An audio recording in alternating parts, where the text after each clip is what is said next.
Well, welcome to another episode of Rimshots with Sean right here on the Rock Rage Radio Network. I'm pleased and happy and proud to be a part of this great network. And with that, I get the opportunity to interview some wonderful artists on the Curtain Call Records label. And I have one of them here today, Mr. Scott Harrison from the Hooligan Gentlemen.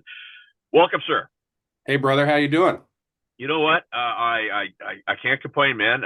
Little known fact, people will know it's my birthday today. So Well, you're happiest of birthdays, my brother. I hope it's a well, and great. here's the thing. Well, you know what? It's not too bad. And the thing is, man, when you make plans to do interviews, you keep them. End of story. Yes, yes, sir. So I want to thank you for doing this. First and foremost, where do you guys reside? We're out of Omaha, Nebraska, believe it or not. It's the plains, the Midwest, whatever you want to call it. It's a hotbed for music here. You know, and that's funny because I never would have pictured that. I mean, I've never been to Omaha. Nebraska's one of the. I've been to, let me think now, 44 states, Hmm. but I've never been to Nebraska. So when you say it's a hotbed, explain. Well, we have a ton of bands from here through Fires from here, which is a big octane band, and they were the WWE's band. 311 comes from Omaha, the Faints from Omaha, Arson City's from Omaha. It's just a lot of bigger bands. We have a good music scene here with a lot of talented individuals. There's not a lot to do but play guitar and get good at it, you know? I was going to ask you, is that would that have something to do with it? Because we tend to have a lot of talent in places here like Newfoundland and Canada, and where I'm from in Nova Scotia, Mhm. and where you're at, that's kind of considered our prairie provinces. So a lot of flat land with not a lot to do, and some great players come into there. So you would say it's because of there's nothing else to do. You get good at your craft. Yeah, it's being in a band or being bored, so it's always better to be in a band. Absolutely, because when you're bored, you get into trouble. That's obviously you don't want that. No, no, and that's 100% true facts. There's not a lot to do out here outside of just trying to have fun. So, So the Hooligan Gentlemen, tell me about this band. So Brian from Curtain Call, who is top notch A&R guy there, he's been bragging you guys up to me, and I started this little partnership with Curtain Call and Rock Rage Radio about 2-3 months ago. mhm. Um, tell me about the Hooligan Gentlemen. Actually, for starters, where did the name come from? So it was a name. I used to be in another big band, and when that band kind of came to its natural conclusion, I was going to start another band, and I'm kind of the hooligan gentleman. Everybody in the band are. We're all street kids. Um, so it was just one of those things where it was kind of a nickname of mine, and I was like, that sticks. I'm going to use this as a band name. And the band kind of came about as, believe it or not, this is my high school band that we broke up back when we were all teenagers. And over COVID, we were bored and decided, hey, let's get together and have some fun with the original band. And that's what we did. And, you know, it just, the music was cool. Things were kind of starting to flow. And we just decided, hey, let's go play some shows. And the next thing you know, that's what we're doing. And we played some huge shows in the Midwest here. We just got back from LA. We played the Whiskey a Go Go out there on August 23rd.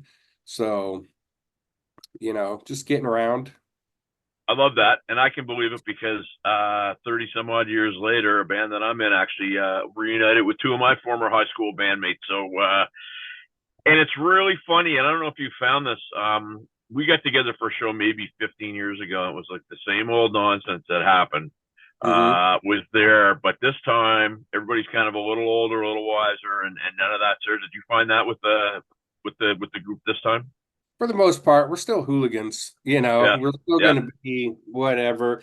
But these are my brothers, and we just have a good time. There's a chemistry on stage that really kind of makes any bad times you'd ever have amazing, so, you know, I feel like artists are weird people, and we're Yeah. all getting together and trying to figure stuff out. But for the most part, yeah, we're all definitely older, wiser, sometimes crankier, but that makes rock and roll. you know? Absolutely. And it's your show at the whiskey, and I'm always, because I grew up loving, I'm an 80s guy, man. I love that whole, the Sunset Strip, but I also love like the East Coast music out of New York. But how did was that your first time playing there? What was the experience like? Yeah, I have been to LA and to the whiskey a bunch of times, but honestly had never played that venue. And my buddy Stevie Rochelle from Tough, I don't know if you remember Tough or not. Well, I do. I actually just interviewed Todd Chase on with Greg and Kenny a couple of weeks ago. So yeah, Oh absolutely. yeah. So Stevie and I have been friends since the late 80s.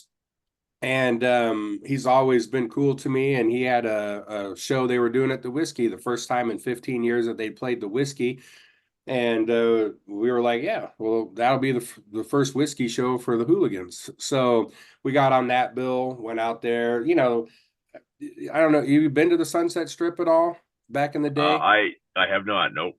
It was crazy. Like every story you've ever heard is dumbed down for public To protect consumption. protect yeah, protect the innocent. Oh my gosh.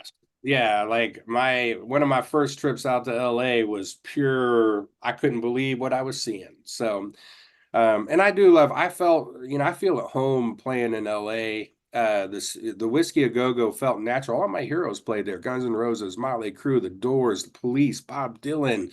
I mean, you name it, they play there. And so the history is there. And Jake, the manager of the whiskey, is just a great guy. So You're It's an interesting piece that you're bringing up here, because a huge part of my podcast that I talk about is networking, and how you can try to do it yourself and go out and make contacts, or you can use your network. And what you just proved once again, because I had Todd Chase on the show with his brother Greg and his other brother Kenny, and mhm. now here we are. You and I didn't know each other till now, but we're both part of the same network in a weird sort of way, and people need to understand how that works, right? It is 100%. I mean, I know amazing musicians who've never done anything, and I've known horrible musicians who've gotten huge. Right. It, Yeah. it, it's not about being a musician. It's about, being in a rock band and knowing people and meeting people and having an opportunity to get out there and express your art to people through connections. I mean, that's really the secret, and has been the secret to the music business for years, you know. Um, I have a friend that he equates it to walking across a minefield, and I use this analogy a lot, where you can walk across the minefield, potentially blow yourself to pieces, or you can see who got across and walk in their footsteps and go across smoothly. Um, People always want to blow their arms and legs off. They don't want to seem to listen, right? It's facts. It's facts, Yeah. but it is really, it's about putting yourself out there, being a good person, and having a drive to make it, and being around the right people, and doing the right things. That is the secret to making it in music. And it always has been that way. You look at the 80s bands, all those people got signed. Well, a lot of them were Sunset Strip bands, and they knew all the other bands, and they played shows with them, and they got popular and built up their following, and were able to get signed because of that. Funny how it works, right? Yeah. So, my viewers, my listeners, if I was to tell them about the Hooligan Gentlemen and what, I guess, a comparable, or what you guys would sound like, what would that be? You know, we're just an aggressive rock and roll band.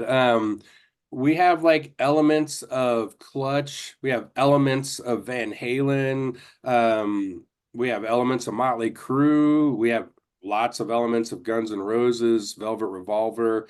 The best part about our music, I think, is, I played music my entire life, and I'm influenced by every genre and everybody, and it all comes through in our music. So whereas our music sounds like, oh, it's this, everybody says something different. Some people say it sounds like Motley Crue. Some people say it sounds like Guns N' Roses. Some people's like, oh, you guys sound like this, that, or the other. And it's just like, I appreciate that. All these bands are great, and they all influenced my playing. So I really just invite people to listen to it. We're just a rock and roll band. and there's not enough rock and roll bands out there, just playing rock and roll. And that's what we want to do, is play rock and roll. You are correct, sir. And I'd like to ask you about, I've asked the other artists this, but one of the things that intrigues me about Curtain Call Records is the system that they seem to have set up. Every artist of theirs that I talk to really has a great respect for the label, for John, for Gigi, for Brian. And I like to kind of hear your 2 cents on that, because it is, if you're with a label, and everybody knows that this business is different now and labels are different now, but if you are with a label, or you have the good fortune, you're going to want to have a good relationship. Just talk a little bit about that, Scott. Well, I'll say this about Curtain Call. They're ahead of the game as far as they're really kind of getting an understanding of what modern music is. A label is like a big major label is just a lending institution that takes all your money in the end. Amen. Amen.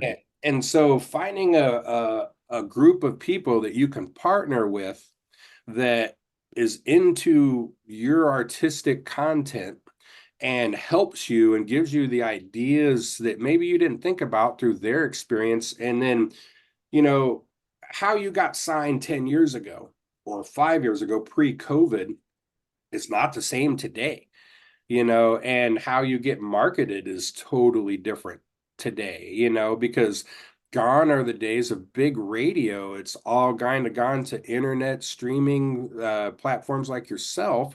And that's one of the things Curtain Call really helps you with, is like, hey, we know all these people who have a following and who are passionate about, real music, not cookie cutter, modern music that everybody just wants to get signed. And so they're all trying to sound like this to get signed, because they're hoping to grift off of a fan base. And Curtain Call's down for original people to get out and give people a different taste of what's currently forced down your throat through bigger media outlets, and that's one of the really great things about Curtain Call. Plus,